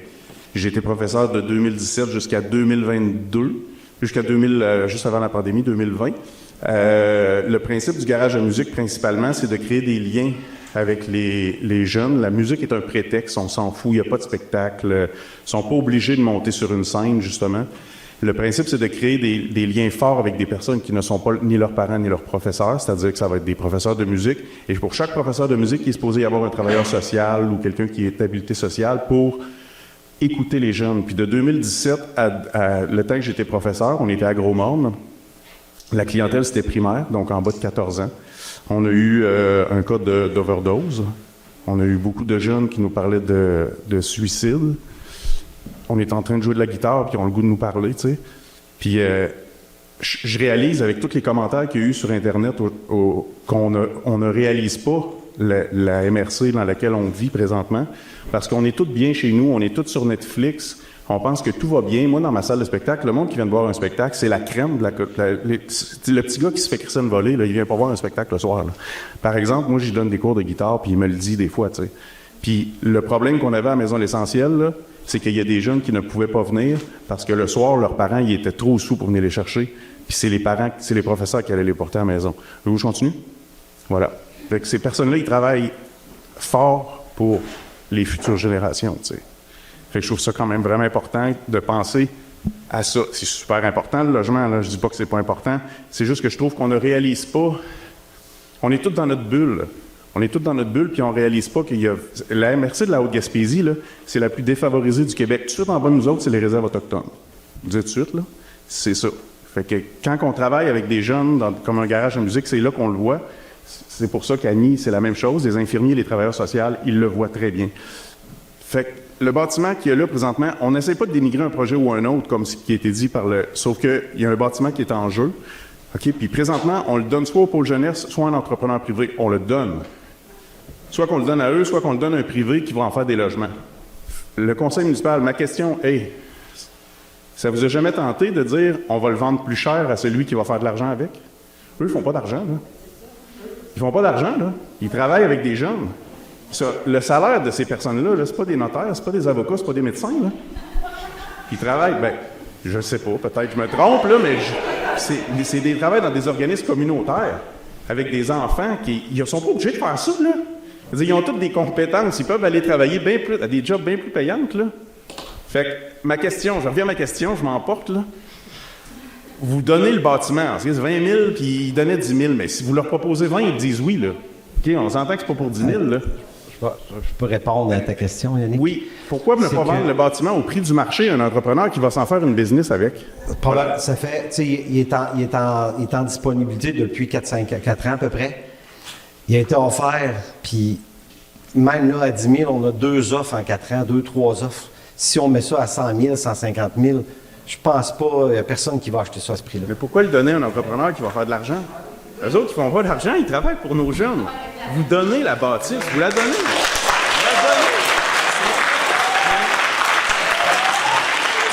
J'ai une autre question. Je m'excuse, je ne suis pas supposé, mais combien ça a été payé la maison au départ? 260, 217? Je peux répondre. On l'a acheté, le montant que tu dis, sauf que le but, l'intérêt n'était pas la maison, c'était vraiment le terrain pour un développement résidentiel. Mais je comprends que c'est un développement résidentiel, sauf que la maison, au prix du les taxes, l'évaluation municipale, c'est de 60 000. Vous la donnez à un entrepreneur privé qui va faire de l'argent, vous n'avez aucune garantie. Dans 5 ans, c'est vendu, flip-flop-flop, il est parti, là. Je m'excuse, là. Eux autres, ils travaillent pour nos jeunes, ils travaillent pour mes enfants, ils travaillent pour vos enfants. Avez-vous des enfants? Avez-vous des enfants? Yannick, je m'emporte, je m'excuse. On va passer, ça fait quand même pas de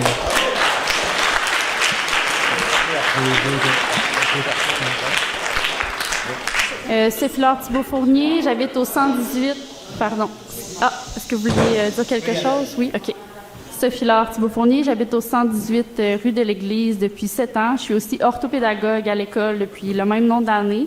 Donc, pour dire que je connais très bien les jeunes de notre place et des besoins des jeunes aussi, très, très bien. Puis, d'abord, j'aimerais juste mentionner ce que M. le maire a dit au début de la rencontre et ce qu'il vient de répéter, déjà, de dire que le but n'était pas cette maison, mais bien les terrains derrière. Donc ça, moi, je pense que c'est quelque chose de très important. Je vais me permettre une gorgée d'eau.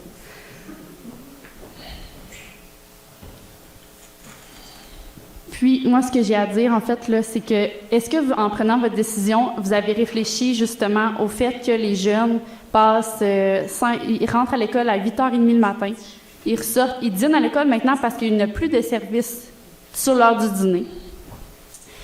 Donc, ils vont jouer dans la cour de récréation, par exemple, et ensuite, l'école termine à 3h45. Pour certains, il y a des activités extrascolaires, dont, par exemple, en fantaisie, etc., les activités que la Maison des familles offre, quoi que ce soit, donc jusqu'à peut-être rester à l'école parfois, là, surtout en fantaisie, animation jeunesse, jusqu'à 6h, 5h, 6h le soir, souvent, là, régulièrement. Et dans le fond, moi, ce que je remarque, c'est que les enfants qui participent à ces activités-là, ce ne sont pas nécessairement les enfants qui en ont le plus besoin. Parce que les enfants qui sont en difficulté, qui n'aiment pas l'école, qui ont une vision très négative de l'école, ils ont juste hâte de partir de l'école. Donc, ils vont pas rester après l'école, ils vont retourner à leur maison, puis, ben, on sait pas ce qui va se passer, peu importe, là, mais, c'est moi, ce que je veux savoir, c'est est-ce que vous avez réfléchi, est-ce que quand vous avez pris cette décision-là, vous avez pensé justement au fait que notre MRC est la plus dévitalisée, qu'il n'y a pas de lieu communautaire comme ça qui regroupe. Tu sais, quand moi, je regarde les trous de service pour les maisons des jeunes, je vois qu'il y a une maison des jeunes, par exemple, à Saint-Anne-des-Monts, une à Cap-Chat, ensuite, ça va à Grande-Vallée, il y a Murdochville aussi, puis je vois aussi que la maison des familles, il y en a une à Gaspé, il y en a une en ce que je les ai mis, il y a un projet à Saint-Anne-des-Monts actuellement qui est, d'ailleurs, je pense qu'il y a un regroupement à Saint-Anne-des-Monts qui a été accepté par la MRC. Peut-être que Véronique pourra nous donner des détails là-dessus. Et donc, j'imagine qu'ils ont eu du financement pour bâtir ce projet-là. Donc, j'aimerais savoir comment vous avez fait pour bâtir ce financement-là pour ce projet qui ressemble drôlement au projet de Mont-Louis et qui remplirait les trous de service entre Saint-Anne-des-Monts et Grande-Vallée. Voilà.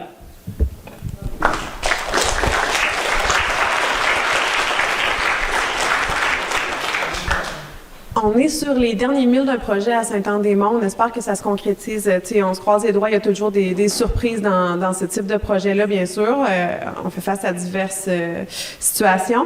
Mais le projet à Saint-Anne consiste en un espace famille-jeunesse qui comprend le centre de pédiatrie sociale à Saint-Anne-des-Monts, la maison des familles et en fantaisie. Un peu la même chose, mais ici, c'est avec encore plus de partenaires, fait que c'est encore plus riche.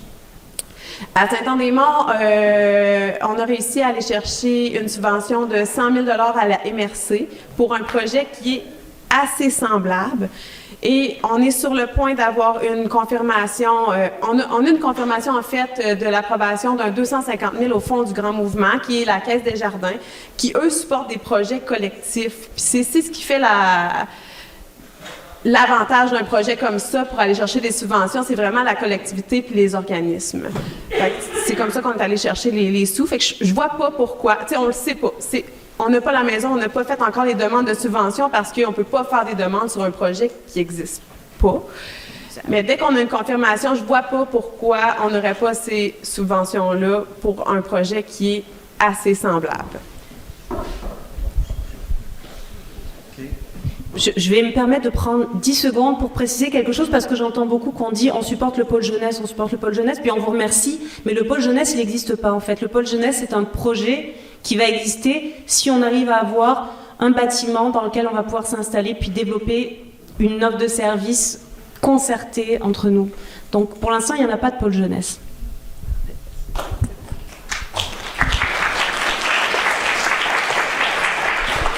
Bonjour, mon nom c'est Monique Vignon. J'habite ici depuis 14 ans maintenant. Mes enfants sont grands, ils n'ont pas vécu ici.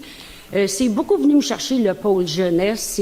Moi, j'ai écouté toutes les capsules. J'ai écouté les capsules des jeunes. J'ai vu les jeunes parler. Ça m'a impressionné quand ils ont dit « J'habite à telle place, il faut que j'aille là-bas. » Mais Je pense que pour moi, ce qui est important, c'est un peu ce que Sophie disait tantôt, c'est pas la bâtisse comme le terrain, c'est la proximité. Si elle n'est pas correcte, la bâtisse, bien, on la défera, puis s'il faut faire un autre, on en fera un autre.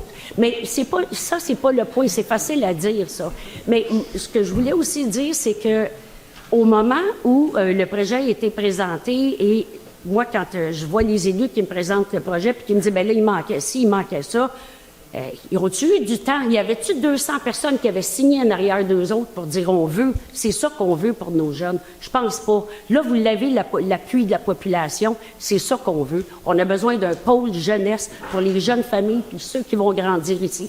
Le logement, oui, c'est important. On en a d'autres. Moi, j'entends, oui, on va leur donner un autre terrain.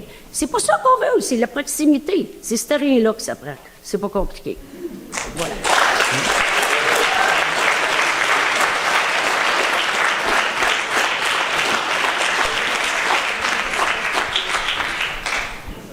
Bonsoir, Guy Bernatchez, 217 de l'Église, 6e génération.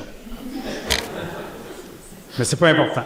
L'important, c'est d'avoir un sentiment d'appartenance au milieu où on habite. Bon, je veux m'exprimer comme citoyen, en passant, et non comme préfet de la Haute-Gaspésie. Je veux vraiment le spécifier. C'est important pour moi parce que je ne me suis pas mêlé de dossiers municipaux depuis que je suis préfet, puis c'est pas ce soir que je vais commencer. Tout mon respect pour les élus du conseil municipal de Mont-Louis, tout mon respect pour les représentants du pôle jeunesse de la Haute-Gaspésie. Merci d'être là. Vous avez un projet extraordinaire. C'est extrêmement important. Il ne faut pas vivre dans le passé. Il faut vraiment prendre conscience des problèmes qu'on a actuellement dans notre MRC. Puis, il faut regarder vers où on s'en va aussi. Moi, j'étais maire quand on a fait l'acquisition de ce terrain-là, de cette maison-là. Puis la première idée, c'était pour faire du logement. Je m'en souviendrai toujours quand j'avais arrivé à la municipalité, puis j'avais dit à mon nouveau DG à l'époque, M. Danny Bergeron, j'ai dit, le terrain voisin de notre propriété, il faut qu'on l'achète, parce que là, on se plaint qu'on n'a pas de terrain de libre à Mont-Louis pour construire, puis on manque de place. Puis avant que ce soit quelqu'un qui l'achète, qui fasse un Airbnb avec la maison M. Lapointe, on va l'acheter, puis on va avoir le pouvoir de décision à faire avec ce terrain-là, puis en plus, c'est voisin. On va agrandir notre terrain, c'est pas à l'autre bout du monde, c'est voisin du territoire municipal. Là, moi, je pense que votre projet mérite beaucoup mieux que cette maison-là.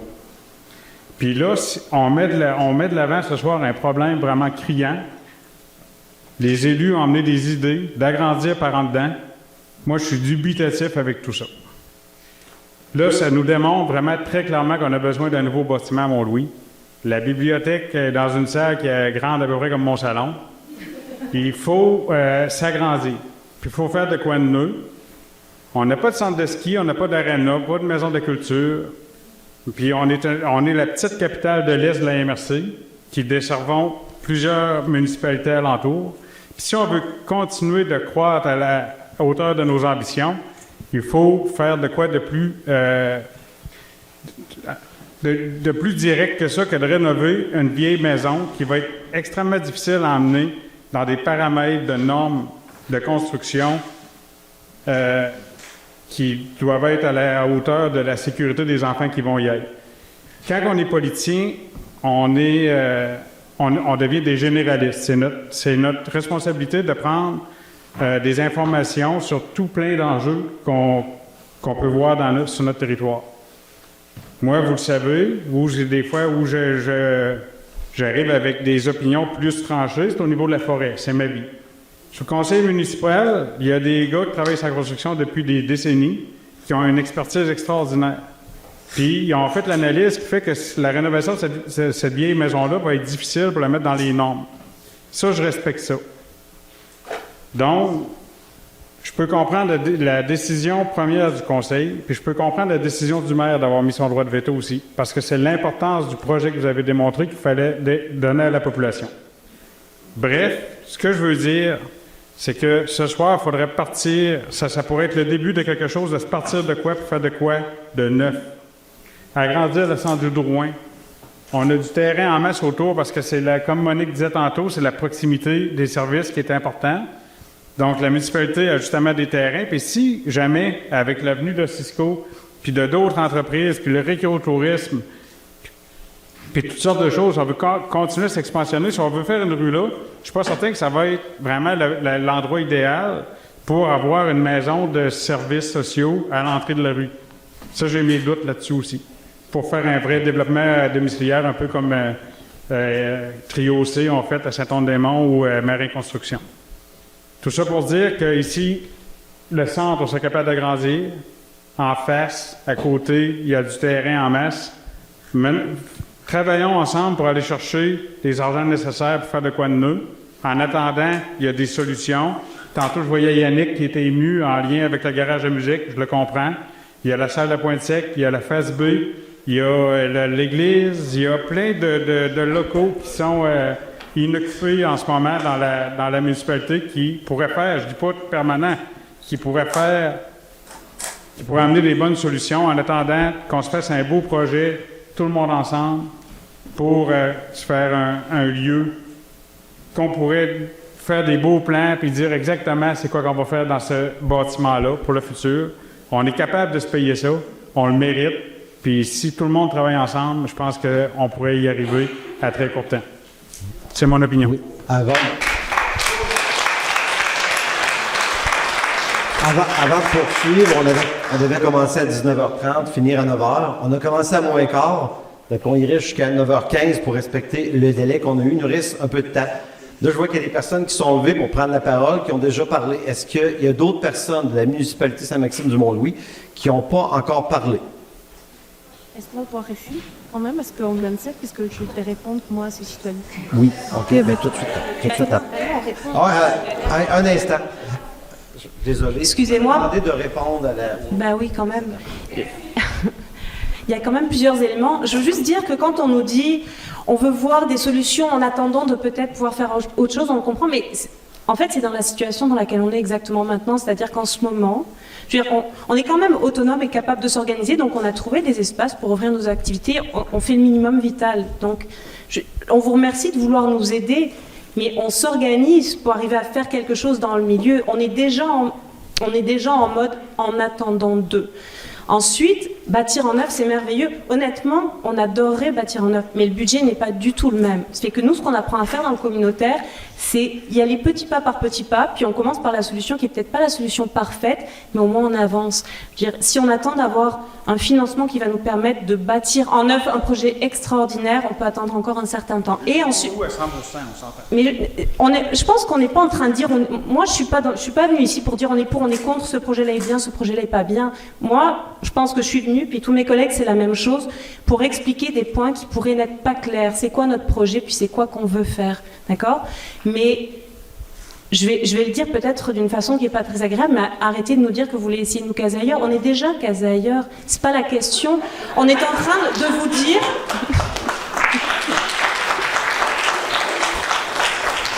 On est en train de dire, on a vu une opportunité. Je suis pas en train de dire non plus que cette maison-là, c'est la perfection, c'est pas notre rêve absolu. Puis peut-être que en termes de rénovation, eh ben, il va falloir y aller tranquillement parce qu'on pourra peut-être pas tout faire. Je vais vous donner un exemple. Dans Fantaisie, nous, notre siège social est à Tourelle. On a 6 points de service dans la MRC. Puis on a été barouettés, si je peux le dire comme ça, pendant longtemps au niveau de notre siège social. Moi, mes 10 premières années, je déménageais tous les 2 ans, d'accord? Et qu'à un moment donné, on s'est dit ça suffit, on achète une maison. On a acheté une maison à Tourelle, qu'on a dû mettre aux normes. Elle n'est pas parfaite, la maison, c'est une petite maison. On l'a mise aux normes et ça ne nous a pas coûté très cher parce que les normes auxquelles on devait répondre, on a fait des choix. On a sacrifié, mettons, le 2e étage parce qu'on ne pouvait pas faire de sortie de secours à l'étage. Puis on fonctionne avec le rez-de-chaussée sous-sol. Puis c'est en attendant qu'on puisse faire mieux. Mais vous comprenez ce que je veux dire? Ça ne sera peut-être pas parfait au début, c'est pas grave, mais il nous faut un point de départ.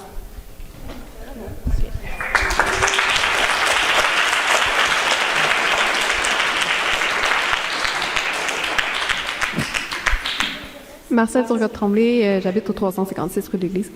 Je me demandais juste, j'entends la volonté du conseil, à ce que ça me semble faire preuve d'une certaine vision pour le conseil, je vois l'intérêt là-dedans.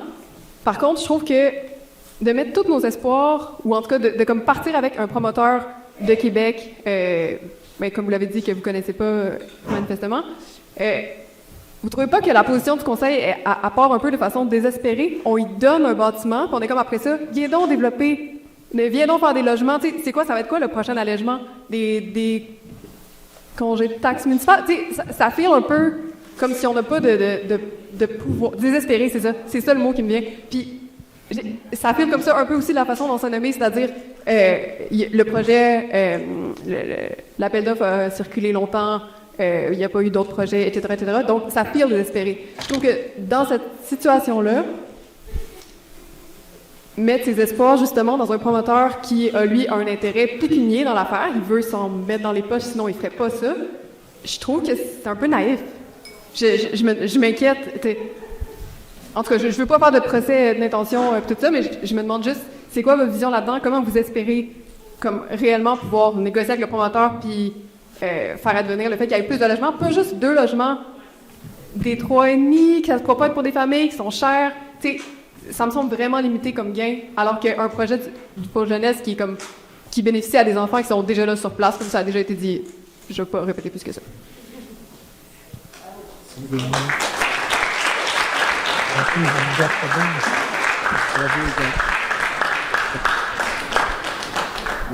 Est-ce qu'il y a quelqu'un d'autre de Saint-Maxime-du-Mont-Vieux qui n'a pas parlé?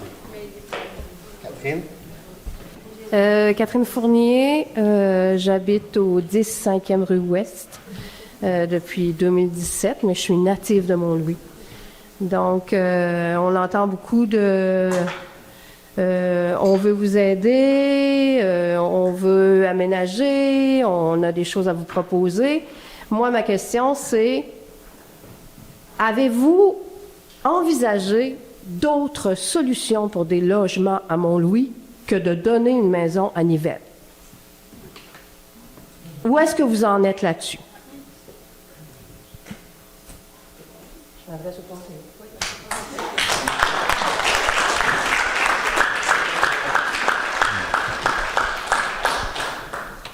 Côté politique, je m'en mêle pas, c'est pour ça que je réponds pas, mais là, c'est plus technique, donner l'information factuelle concernant les terrains à l'arrière.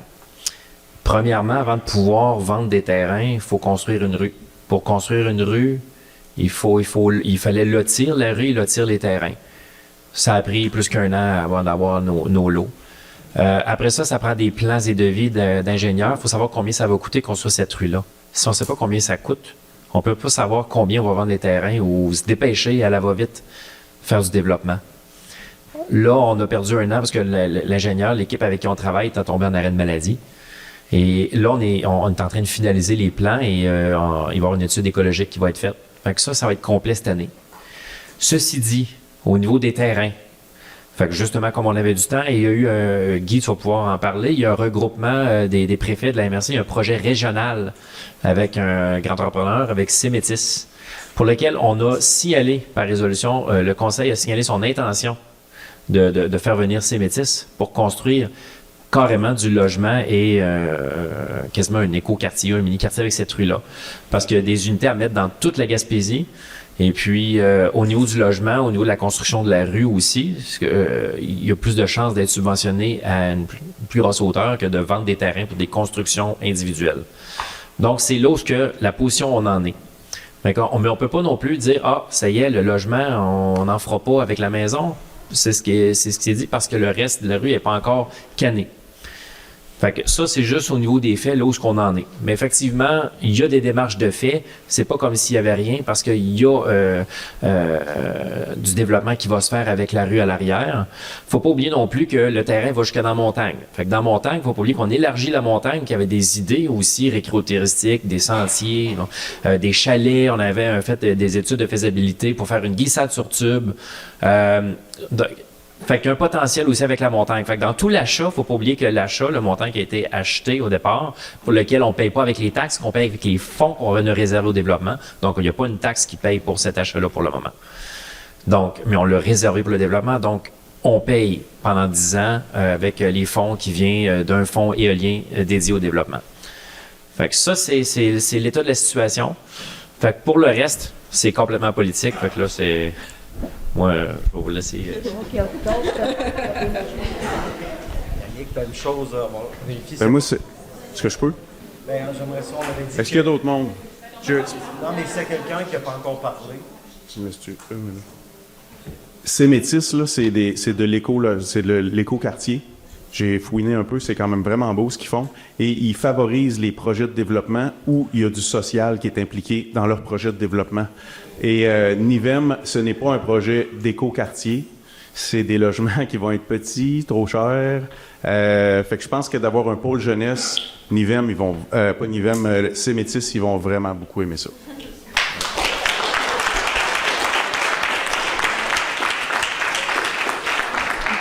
Bonsoir, je ne suis pas de Mont-Louis, mais je voulais poser une question en termes professionnels. Professionnellement, je suis basée et j'étais basée à Mont-Louis. C'est de là ma question / commentaire. Marie-Pierre Bédard, j'habite à Mont-Saint-Pierre depuis 2016. J'ai été travailleuse sociale, moi, au CIS de la Gaspésie pendant plusieurs années, ensuite en pédiatrie sociale. Donc, à titre de travailleuse sociale de la jeunesse, j'ai longtemps été l'ATS de l'Est. OK? Puis, il faut savoir que l'Est et l'Ouest de notre Haute-Gaspésie, c'est deux mondes, deux réalités.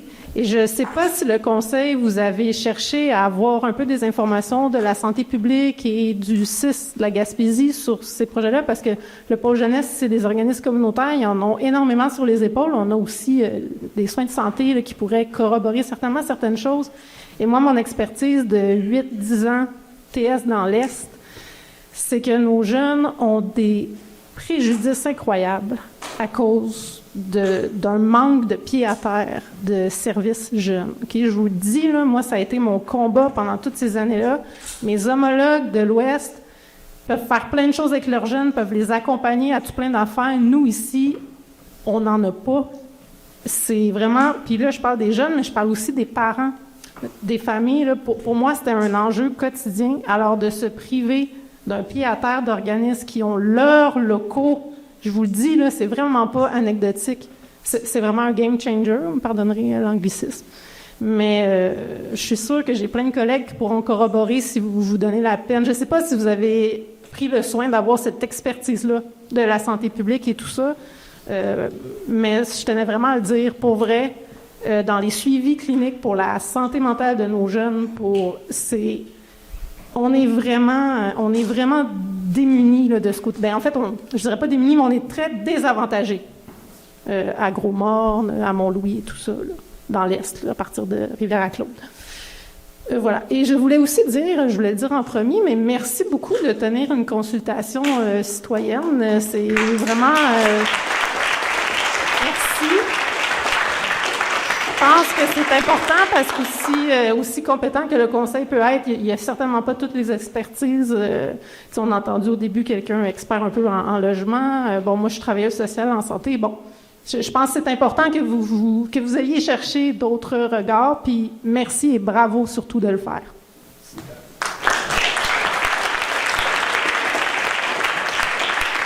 Je pense qu'en attente, il y avait 2 personnes qui ont déjà parlé, fait que vous pouvez vous avancer. Parce qu'il n'y a pas d'autres. À moins qu'il y ait... Ah, il y a quelqu'un. OK.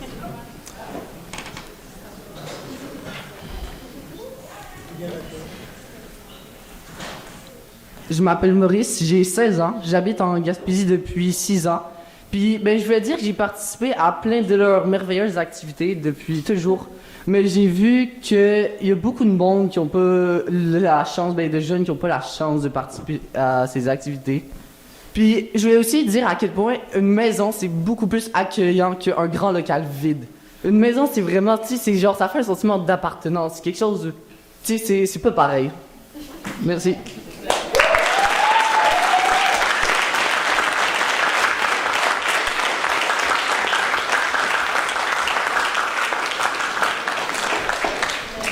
Est-ce qu'il y a quelqu'un d'autre? Donc, les personnes qui avaient déjà parlé, on peut revenir. Mais il nous reste à peu près 5-10 minutes. Je vais pas m'éterniser, Mireille Jalbert. En fait, merci d'avoir pris la parole, tout le monde. Merci d'avoir écouté. Merci d'avoir pris la parole. J'espère que la parole de Maurice, en tant que jeune, que la parole des jeunes qui se sont exprimés au micro de Patrick Lévesque à Télé-Soleil a aussi été entendu et a pu avoir son impact. J'ai été un peu désolée d'avoir l'impression que qu'il y avait un certain discrédit sur sur les enjeux et les besoins qui étaient identifiés par les organismes communautaires qui accompagnent notre jeunesse, nos familles. Je tiens à rappeler pour les gens qui sont pas nécessairement au courant qu'en fait, le pôle jeunesse, c'est pas juste une lubie, c'est pas juste un caprice. C'est un projet qui est une tentative de réponse à l'identification de besoins, d'enjeux qui émergent d'une concertation des organismes jeunesse et famille qui se concertent au sein de la démarche intégrée en développement social. C'est un projet sérieux, accompagné, qui a du crédit, qui a planché pendant 1 an pour rassembler leur expertise, leurs témoignages, identifier les besoins. Ils ont, suite à ça, vu une opportunité à travers le 53.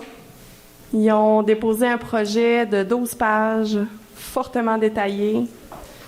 Ils ont, les 4 organismes du comité de gestion, parce que c'est 7 partenaires, mais c'est entre autres 4 organismes du comité de gestion qui ont une feuille de route impressionnante, crédible. Et j'ai eu l'impression, à travers les questionnements, notamment portés à travers les médias, à travers les questionnements d'une part de la population qui me semblait mal informée, peu informée, que l'identification des besoins était discréditée, qu'on n'y croyait pas, que la capacité des organismes à porter le projet était discréditée, qu'on n'y croyait pas.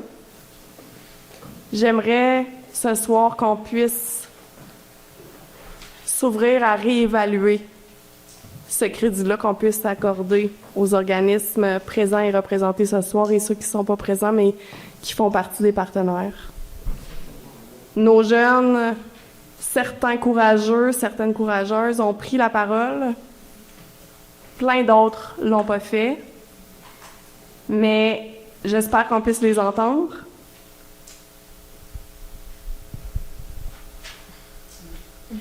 Je pense que c'est le plus important que j'avais à vous dire pour finir la soirée. Merci.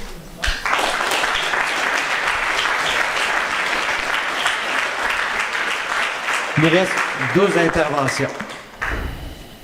Excusez-moi de ne pas m'être présentée avant. Je pensais que c'était encore le tour de mon Louis. Tantôt, jusqu'à temps que ce soit mon jeune qui se lève qui décide de prendre la parole. Je dis, voyons, qu'est-ce qu'il fait là, lui? C'est pas encore mon Louis qui parle? Donc, moi, je fais 135, Christine Dion, du 135 principal ouest à Rue-Soirbeau. Mais aussi, j'ai une maison à Madeleine. J'ai aussi une autre maison locative à Rivière-à-Claude, à Rue-Soirbeau, en fait. Nous, moi et mon conjoint, depuis 20 ans, on achète des maisons que les gens pensent qu'ils sont achetées à terre. On les remonte. On les loue à bon prix parce qu'on a eu la chance de l'acheter vraiment pas cher, cette maison-là. Puis donc, c'est ce qu'on a fait à Madeleine. C'est ce qu'on va faire aussi avec Rue-Soirbeau. Elle n'était pas trop maganée, c'est parce que c'est notre maison voisine. Donc, on se dit, hey, c'est cool de choisir notre voisin. Fait que, mais c'est quand même 2 logements, des maisons entières qu'on loue à 700 $ par mois. C'est vraiment ridicule comparé à un logement 3,5 ou 4,5. Là. Ces maisons-là, ils ont 2-3 chambres à coucher avec sous-sol et tout. Après ça, vous disiez que la maison ici, du 53, ça fait longtemps que vous l'aviez, puis qu'il y avait personne qui avait positionné d'offre dessus, mais moi, j'ai jamais vu de pancarte devant cette maison-là. On passe fréquemment devant. Nous, on l'aurait acheté volontiers, puis on en aurait fait un logement. Probablement juste une maison, parce qu'elle est conçue pour ça, puis je pense que c'est ce que les gens recherchent quand ils viennent en Gaspésie, c'est une maison. C'est pas un appartement avec quelqu'un qui marche en haut. Puis aussi, c'est qu'au prix qu'on aurait peut-être pu l'acheter, on aurait probablement pu la louer vraiment en bas de 1 000 $ par mois. Donc, nous, justement, v'là 1 an, on en a acheté une à Sainte-Félicité. Pour cette raison-là, on était en plein dans les gros travaux. Moi et mon conjoint, on fait tous les travaux nous-mêmes. Puis la maison, on va la louer environ à 1 000 ou 1 100 $ par mois. Puis c'est à Sainte-Félicité, juste à côté de Matane. Il n'y en a pas des logements comme ça, puis c'est 3 chambres à coucher à l'étage. Donc, ce que je veux dire, c'est quand on veut faire quelque chose d'abordable, on peut le faire. Pas avec un entrepreneur, c'est difficile parce qu'eux autres, ils ont vraiment des coûts de gestion, des comptables, des secrétaires, des concierges à engager pour gérer parce qu'eux autres, ils se déplacent pas pour venir réparer la plomberie s'il y a un problème. Donc, c'est pas la même chose. Puis construire un duplex, ben c'est 2 cuisines, 2 salles de bain complètes, c'est mur coupe-feu aussi ou plafond coupe-feu, isolant. C'est beaucoup encore là d'investissement. Ça, c'était mon côté immobilier que je voulais parler. Puis j'ai aussi, justement, si quelqu'un cherche un logement, j'ai un ami à Rivière-à-Claude qui a un 5,5 à louer à 1 100 $ par mois ou 1 250 chauffé. Ouais, là, c'est pas loué, là. De logement. Non, mais je veux dire, ça fait longtemps qu'il le cherche puis il n'a pas encore loué. Ce que je veux dire, mon point, c'est qu'à ce prix-là, c'est très difficile. Puis lui, avec l'hypothèque qu'il a, il n'a pas le choix de l'offrir à ce prix-là. OK. Si je pourrais acheter juste une mini-chose, c'est que moi, je fais de la popote roulante depuis 5 ans. Puis, c'est ici, puis c'est super génial, la cuisine, mais c'est vraiment difficile de partager parce qu'on partage déjà avec le club des 50 ans et plus. Puis, regardez l'amour qui est là, ça a été rajouté parce qu'on manquait de place. Puis, en arrière, on en a 2 autres aussi en arrière du rideau. Donc, je suis pas sûre que tout le monde est prêt à partager encore la cuisine avec d'autres mondes qui veulent ranger leurs choses. Il n'y a pas vraiment de place. Merci.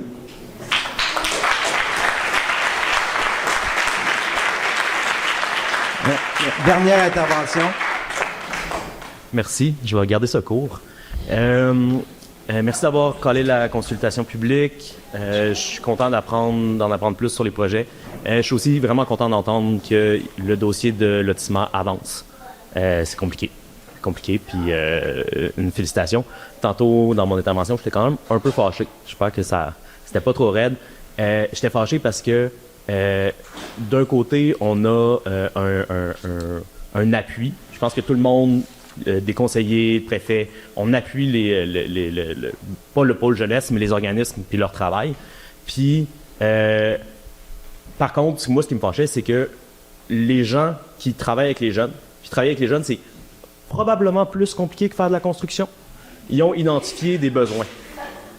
Puis, dans leur prochaine étape, comme ça a été dit tantôt, c'est aller vers cette maison-là.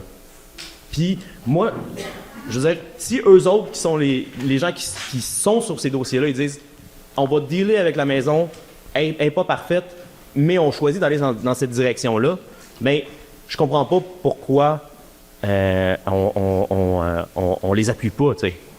Puis, j'entends l'appui du préfet, puis si jamais la maison va à Nivem ou à un autre développement immobilier, bien, j'espère que vous allez être vraiment, vraiment rapide sur le support aux organismes. Parce que des années, puis des années, puis des années d'attente, bien, à un moment donné, les jeunes, ils grandissent, tu sais. Si la prochaine étape, même si elle est imparfaite, elle permet d'aider des jeunes maintenant, l'année prochaine, puis que c'est ça que les gens qui travaillent sur la question ont dit qu'ils voulaient faire, bien, je vois pas pourquoi on les aide pas, tu sais.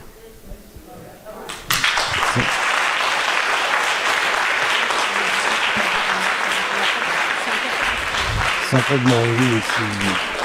On a une résine d'almerde qui on a passé. Oui. Oui. Je vais conclure. OK. Oui. Oui. En fait, par simple point d'information d'intérêt général, on a déposé ce soir la pétition lettre d'appui au pôle jeunesse. Dans les réponses, il y a 217 signatures, dont la moitié proviennent de citoyens et citoyennes de Mont-Louis. Les autres sont des alentours. Voilà. Je m'apprêtais à conclure. Les deux gens. OK, 2 minutes. Allez-y. Je m'appelle Alanis. J'ai 14 ans. J'aimerais ça juste dire, en fait, par exemple, vous mettez à la place d'un jeune qui n'est pas à l'aise chez lui ou chez elle, puis qui aimerait ça inviter des amis, mais justement, il n'est pas à l'aise pour les inviter chez lui. Puis par exemple, dans une grande pièce ici, ben, il ne voudra pas non plus vraiment les inviter, parce que c'est pas vraiment, c'est nécessairement, là, je rentre ici, c'est pas très accueillant, tu sais, checker la télé ici, ça m'intéresse pas. Puis, ben, justement, une maison, c'est bien plus accueillant. C'est avec une table, avec des jeux de société, un vrai salon, un vrai coin. Avec, justement, ben, cette personne-là, par exemple, qui n'est pas à l'aise, ben, elle peut en parler, justement, à des intervenants. Moi, je pense que ça serait un bel endroit, accueillant, puis c'est ça.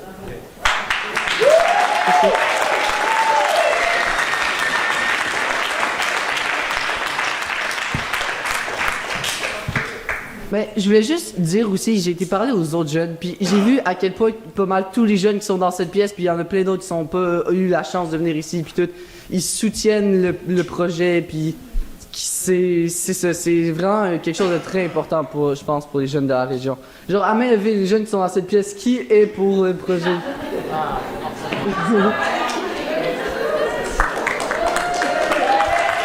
Merci. Juste avant de conclure, je vais donner la parole à Stéphane. Je voudrais répondre à des questions qui ont été posées en avant par rapport aux pôles jeunesse qui vont vouloir y aller tranquillement. On ne peut accepter ça. La première chose qu'on a faite quand on a mis en vente la maison, demandé à Sabrina, c'est qu'on a exigé un montant pour qu'elle soit sécuritaire et rénovée parce que ça va être l'entrée de notre nouvelle rue. Donc, on ne peut pas attendre 4, 5 ans pour refaire l'extérieur et tout faire. Tu sais, c'est juste ça, là. C'est pour ça qu'au début, quand on a regardé les chantiers, on savait que c'était impossible. C'est pour ça qu'on a dit ça de même. Là, à ce moment-là, on a penché. Oui, on a beaucoup d'autres éléments aujourd'hui. On va se pencher là-dessus, puis on va réfléchir à ça. Merci Stéphane. Donc, pardon? Donc, je conclue. Écoutez, on a... Non, j'ai répondu à des questions. C'est ça. C'est le mot de conclusion. De la part. Je pense que ce soir, on a 2 heures de discussion. Même il y a des fois, il y a des choses qui étaient peut-être un petit peu redondantes. Ça revenait, c'est normal, les gens veulent donner leur opinion. Le but de la consultation publique, c'était de consulter pour avoir le pouls de la population. C'est ce qu'on a fait ce soir. On peut dans le sens que peu importe le projet qui va être retenu, peu importe le projet qui va être retenu, on va travailler avec celui qui n'aura pas été retenu, c'est sûr et certain. Parce qu'il y a des besoins qui viennent, on les a mentionnés. Et le but n'est pas de rejeter un projet en favorisant un par rapport à un autre. Le Conseil va prendre une décision. On va prendre une décision d'ici quelques semaines et on partagera l'information. Sur ce, je vous souhaite une bonne fin de soirée.